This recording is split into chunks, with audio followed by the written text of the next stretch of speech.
The number of Palestinians killed by Israeli attacks on the Gaza Strip since the current escalation rose to 23,968, the Ministry of Health of the Palestinian enclave reported. The number of people killed by Israeli operations in the Gaza Strip since October 7th rose to 23,968, while the number of people wounded increased to 60,582, according to a ministry representative in statements to local press. In the last 24 hours, 135 people were killed by Israel's 12 attacks on civilian infrastructure. These figures mean that 1 in 20 Palestinians are already dead, wounded, or missing from Israeli attacks. Russia and other countries are urging Israel and Hamas to agree to a ceasefire and advocate a two-state solution approved by the United Nations in 1947 as the only possible way to achieve lasting peace in the region.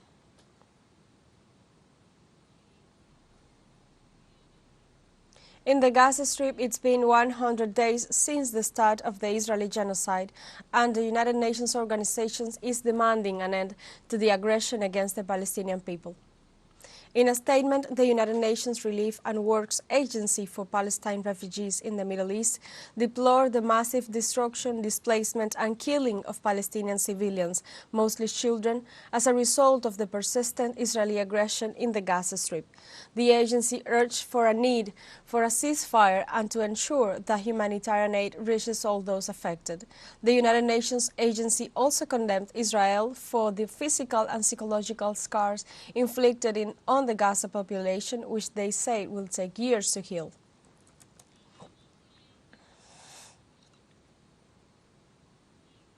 Egypt made a statement on the situation condemning Israel's measure, including the strict inspection processes that prevent the entry of a larger amount of products into the territory. Also reminded that his country continues to work tirelessly to enable the entry of substantial amount of aid to Gaza. The statements of Egyptian authorities are the second official response to Israeli claims before the International Court of Justice, claiming that Egypt is limiting international aid to the Strip, something that Cairo had previously described as false allegations.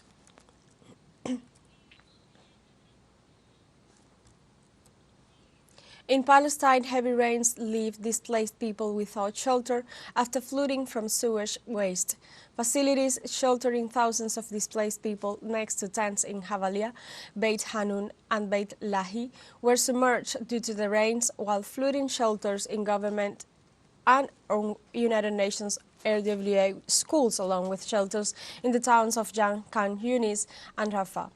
Therefore, displaced families urge international agency and the World Health Organization to interfere to stop the Israeli siege and provide shelters to protect civilians against weather conditions.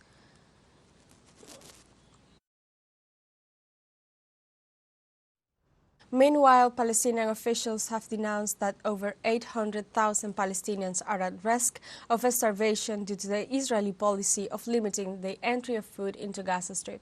They have stressed the need to allow the entry of larger quantities of basic supplies, such as food, water, and medicine. The Palestinian officials say the international community, especially the United States and Israel, are to be blamed for the impending catastrophe and whatever death may result from the famine and thirst.